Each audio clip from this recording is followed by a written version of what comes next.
Well, good morning, good people. Mark Holmes here, and as always, I want to say thank you all for watching, commenting, subscribing, and being part of the Joe Blue Sports Report. Without you guys, as well as you ladies, you know that this literally does not work. Happy Sunday. I hope everybody's having a great day tonight. 5 o'clock Eastern, we'll have our members Zoom in call live stream. Be sure to join us if you are a channel member. We will post the link in the community tab, and I appreciate all of you guys being here because now we have football to talk about. Let me say shout out to Ron Oliver for the new mix, and I tell you what, that's got a great beat, and that's the kind of vibe here from the Red Brick House. The Dallas Cowboys are not on the field today. They get a day of rest. And tomorrow starts the real work. Tomorrow is the first padded practice, and followed up by Tuesday by probably another padded practice, and we'll see what they do from there. You know the guys will be sore after tomorrow, and knock on wood, let's hope that nobody else gets hurt. Currently, we have Donovan Wilson, who is beginning his second week of a strained calf muscle, expected to be out 4 to 6 weeks. So we have 1 week at least almost under our belt. Zach Martin, Jerry says they're having conversations and they're going to monitor the situation day by day. It doesn't sound like they've come up with a new contract or anything just yet, but at least they are communicating. I believe that Zach Martin, who today will have now been $300,000, let me say, $300,000 in non-refundable fines. It starts to add up. We'll see how long the holdout goes. I believe that he's itching to actually get back with his teammates. You know, you see all the highlights on the TV and things, and you want to be there with your teammates. Now, we've got a couple of things that are going on today. One of which is Dalvin Cook. Dalvin Cook is currently, as we speak right now,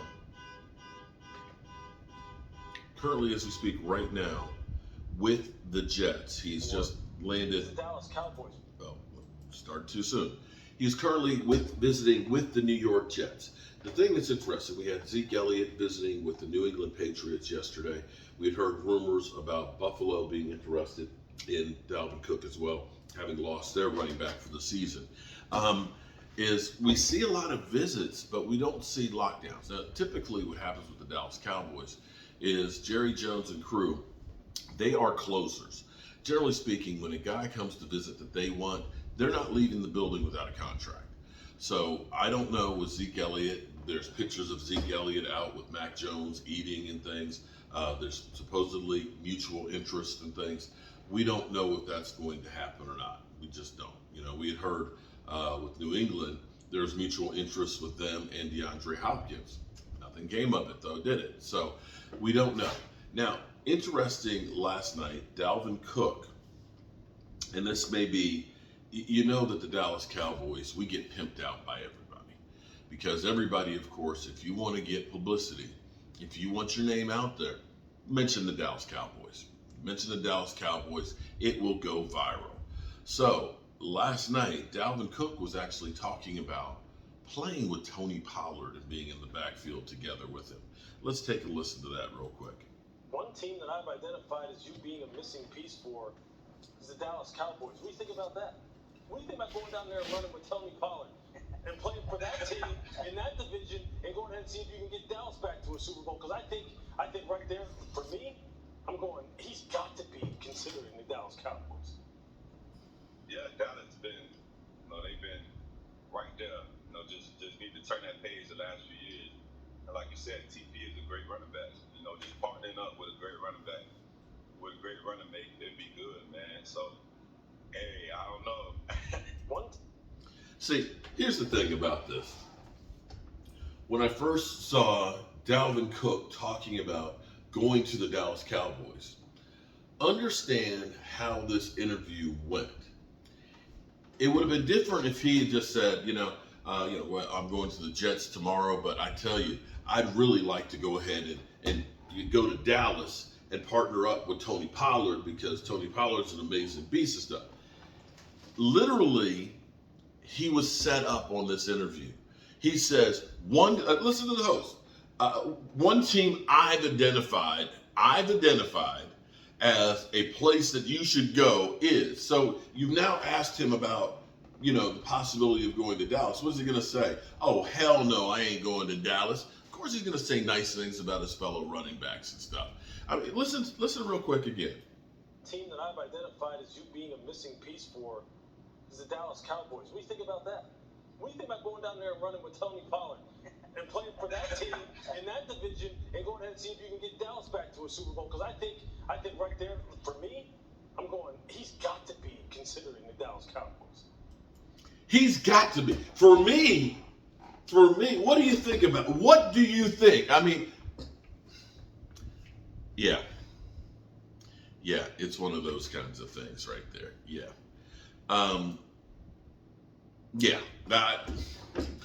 That's where you get the hype until you really investigate it and see what was actually said and how it was. You could take bits and pieces of anything out of context and make it sound much like statistic to the way that you want it to go. But that's not really a case of, I just want to go to Dallas. That's not. So don't get all hyped up. He's there with the Jets. The Jets are doing the Tom Brady school of, let's get the team together and try and make one big run. For me, I'm old school. I'm old school in a lot of things. For example, I look at this generation of football players and can't believe that they won't know what two-a-days were like. I know I sound like an old man because, I'm 57 years old. A couple of months I'll be 58. I am an old man. But I remember, this is how insane it is. Playing football at JMU. Spring football we called spring brawl. It was 21 practices in pads, full go. We had shirts that said, I survived spring brawl, if you could make it through all of the practices. And you wore that like a red badge of honor. I think about training camp now that they got 14 maximum padded practices. And most teams don't even use all those. They've got maximum of 14 padded practices during the season. We did that much hitting in spring football. This is where, the kinder, gentler, and I get it, the NFL is trying to appease the players and things. But I still believe a lot of these soft tissue injuries and things are because they don't practice enough, that they don't get their body in shape, that they've got that 6 weeks layoff, and then they all come back together, and all of a sudden now you're going 1,000 miles an hour. And that's where I believe that the NFL is actually doing a disservice to the players. I also believe that you don't have time to work on your technique. And I think that also leads to more injuries. You have to understand how to tackle correctly. There's no time to do tackle drills. Most guys, are trying to use the head and just knock a guy out and spear him and just run into him like a brick wall, not understanding about using your shoulder, using your flipper to lock around, getting your head past the body and making that natural cradle that you can get and drive through a person. And these are the fundamentals that have been lost in football because they don't practice as much as they used to. Now tomorrow, I can't wait to see practice with the team actually in padded practices. This is where, the rubber meets the road. And I'm excited about seeing that. We have so many guys that they need to have a good showing in the pads for us to really, really do well. Because a lot of these guys are on the bubble. You think about a guy like Neville Gallimore, who, was considered one of our best defensive linemen a couple of years ago, might not make the team. And I look forward to seeing guys that can hopefully take another step. Now, the Eagle fans, they've been talking a whole lot of smack, and everybody talks about how great that team is. But as far as that defense goes, a lot of what they're relying on, and I'm not meaning any disrespect, Eagles. I'm not trying to denigrate you guys or slight you or anything like that. But honestly, when I look at the Eagles situation, the Eagles, they have great players. Don't get me wrong. But what happens with a lot of young players, it takes time for them to develop. Very few come out the box like Micah Parsons did and just shocked the world. Typically, your rookies take time to get used to it. And so for the Eagles, they have a lot of players that are just getting their feet wet with the team, that are getting their first opportunities now to start really showing up and showing off. And so when you think about a guy like the Kobe Dean, and again, I'm not trying to say anything bad about the Eagles, but you think about a guy like the Kobe Dean, who had limited play last year, is now thrusted into the starting role. Will he be out the box that great player? Jalen Carter, an incredible player. Again, a rookie coming out the box. Is he going to be Reggie White? Because not very many people come out of the box like Reggie White did, playing, incredible. But I look at players for us, a guy like Sam Williams, who didn't have a lot of opportunities because we had a lot of great players that were out there. We had a rotation of Dante Fowler, of Dorrance Armstrong, of DeMarcus Lawrence, of Micah Parsons. It was hard for him to get any traction. But in the time he got in there, having those 4 sacks, you see a guy who's 6'4", 261, that's got a 4.4, 640. And you look for him to be able to take another step. And even if he doesn't, you have other players that have been there that can. Now, Mozzie Smith, that's a guy who we hope can come out the box, kind of like what Philly's hoping for Jalen Carter. If he can come out of the box, and I'm not saying that we should expect him to as a rookie. The good thing is you have a wily veteran in Hankins who is there. And so you start putting these pieces together, as Micah Parsons even stated, we have guys that have been there, that have played, and have the potential of being great together. The Eagles have guys that have potential to be great, but don't have the experience yet. And that may be the difference as it goes down the pipe. It's funny because I was looking at got YouTube TV and things that's on here, and Adam Rank was doing his predictions, and they had it as a short, and he has us at 9-8 for this year, having us losing to the Giants, the Eagles, and Washington. That's 3 of the losses right there, having us losing to the 49ers and losing to the Chargers, losing to Seattle, and so on. And it's funny because I remember last year watching him, he had us going, I want to say,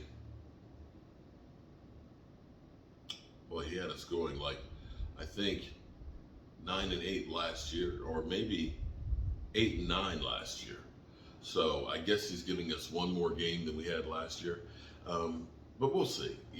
Those things they're fun to watch and talk about and all that. The reality is for the talking heads to try and predict out a whole season when they had the Rams being a playoff team in the preseason and the Bills going to the Super Bowl, it's hard to predict from one week to the next, much less an actual season. This is where I really truly miss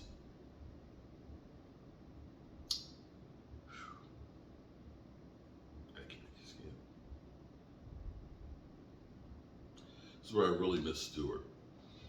I miss Stewart and his insight and his fantasy football right now. It's, Stewart, I hope you're up there talking to Tom Landry and the football guys, buddy. Because we definitely miss you. All right, good people. Got some work to do over on putting down these deck boards over at my in-laws' house, but then I will be back here at the Red Brick House doing some work here, and of course doing our live stream here at 5 o'clock Eastern. Hope you guys tune in because we always have a great time. As always, I appreciate each and every one of you guys, and let's roll out with some more of that music from Ron Oliver.